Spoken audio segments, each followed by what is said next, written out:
কক্সবাজারের টেকনাফে পুলিশের গুলিতে নিহত অবসরপ্রাপ্ত মেজর সিনহার সহযোগী শিপ্রা দেবনাথকে স্থায়ী জামিন দিয়েছে আদালত।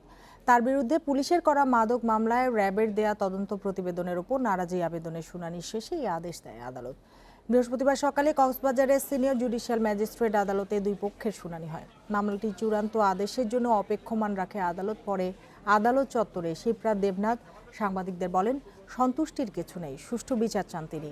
গত 31 জুলাই টেকনাফের বাহারছড়া চেকপোস্টে অবসরপ্রাপ্ত মেজর সিনহা মোহাম্মদ রাশেদ খান পুলিশের গুলিতে নিহত হন।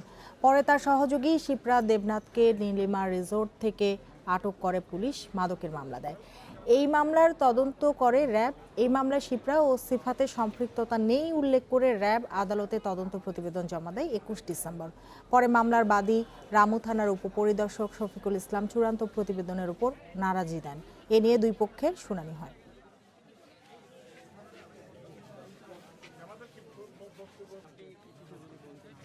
আমাদের সাথে অন্যায় হয়েছে, আমি আসলে সন্তুষ্টির কিছু বলতে চাই না, এখানে সন্তুষ্টির কিছু নাই। আমরা আসলে সিনহাকে ফিরে পাবো না, সব থেকে বড় সত্য এটা। আর এর পরবর্তী বিচারের জন্য আসলে তাকায় থাকা।